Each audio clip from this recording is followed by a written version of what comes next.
Okay, Gamagat, Lascan Cora. I'm very pleased to present the Inland Fisheries Amendment Bill for the consideration of the House. The purpose of this bill is to confer an explicit power on Inland Fisheries Ireland, or IFI, to bring and prosecute summary proceedings for inland fisheries offences. It achieves this by amending Part 4 of the Inland Fisheries Act 2010 by the insertion of a specific provision providing for IFI to have power to bring and prosecute summary proceedings for offences under the Acts specified. It will ensure that IFI can fully enforce the Inland Fisheries Acts. The bill also makes some additional corrections to the Inland Fisheries Act 2010 to ensure that minor omissions in that Act, which could impact IFI's prosecution powers, are fully resolved. Before providing you with an overview of the different elements within the bill, let me share with you some background. IFI is the state agency responsible for the protection, conservation, development and promotion of Ireland's inland fisheries and sea angling resources. IFI was formed on the 1st of July 2010 following the amalgamation of the Central Fisheries Board and the 7 regional fisheries boards into a single agency. Ireland has over 74,000 kilometres of rivers and streams and 128,000 hectares of lakes, all of which fall under the jurisdiction of IFI. IFI's jurisdiction also extends to the 12-mile limit around the coast. The Department of Communications, Climate Action and Environment received advice from the Office of the Attorney-General in February 2017 to the effect that IFI does not have a power to bring prosecutions under the Inland Fisheries Acts. It was advised that an explicit power to prosecute should be inserted into Part 4 of the 2010 Act as a matter of priority.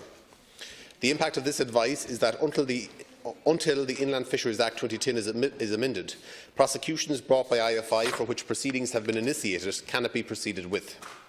There are approximately 150 cases that fall into this category. It should be noted that cases that have already been finally disposed of by the courts are not affected. In light of this advice, the amendments to the Inland Fisheries Act 2010 are being pursued as a matter of priority. The short title of the bill is the Inland Fisheries Amendment Act 2017. Provisions of the bill comprises 5 sections, the main provisions of which are summarised below. Section 1, Definitions. This section provides that Act of 2010 means the Inland Fisheries Act 2010. Section 2, Amendment of Section 2 of Act of 2010. This section updates the definitions section of Section 2 of the Inland Fisheries Act 2010 to clarify that references to the Acts of 1962 refer to the Fisheries Amendment Act 1962. Section 3, Amendment of Section 77 of Act 2010.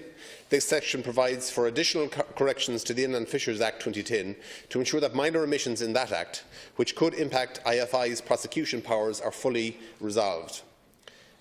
The amendment relates to the table in Section 77 of the Inland Fisheries Act 2010. Part 2 of the table is amended to substitute Section of Act of 1962 for Section of Principal Act. Part 2 of the table is also amended by the insertion of 2 new rows at rows 2 and 3. These insertions make reference to Section 28 of the Fisheries Amendment Act 1962 and the associated penalties. Part 3 of the table is amended by the substitution of Section of Act of 1994 for Section of Principal Act. Section 4, Summary Proceedings. This section amends Part 4 of the Inland Fisheries Act 2010 by the insertion of a new Section 80A following Section 80. Which will allow summary proceedings to be brought and prosecuted by IFI for offences under the Acts listed. Section 5, Short Title Commencement and Collective Citation. This section contains general provisions relating to the short title commencement and collective citation. I look forward to engaging with deputies in the debate on the bill at committee stage. As with all natural resources, inland fisheries must be managed carefully and responsibly. Firstly, decisions on the management of fish stocks and the waterways must be made using the best available scientific evidence. Local knowledge is also important in helping to guide decisions. Decisions relating to fisheries and rivers may not always be popular, but they are made in the interest of different stakeholders and in the interest of the environment.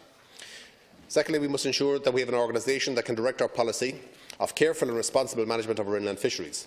That organisation is Inland Fisheries Ireland, whose members work diligently to manage our inland fisheries to the benefit of us all.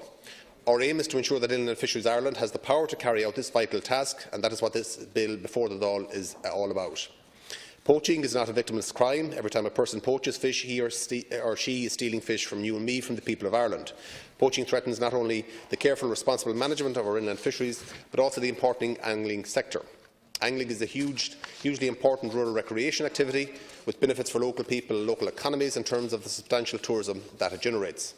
This legislation will give Inland Fisheries Ireland clear and direct powers to tackle the crime of poaching, and we also must acknowledge the problems of pollution crime, if you like, and pollution that occurs from industries which causes damage to our river ecosystems and fish kills. This legislation will help us with the careful and responsible management of our inland fisheries natural resource. And this legislation will help protect this natural resource for the benefit of anglers, local businesses and communities across the country. This bill is important because it impacts on IFI's ability to bring prosecutions and fully enforce the Inland Fisheries Acts. IFI need these powers to effectively conserve and protect Ireland's inland fisheries and sea angling resource. My intention is that amendments to the 2010 Act will be in place well within the statutory period of the 6-month timeframe for the initiation of proceedings following the date of alleged offences. This will ensure that anyone who commits an offence will still be liable to prosecution, and it is intended that there should be no period during which offences can be committed with impunity. All current provisions and offences of the Inland Fisheries Acts continue in full force and effect, and I am happy, Gaeltacht, to commend this bill to the House.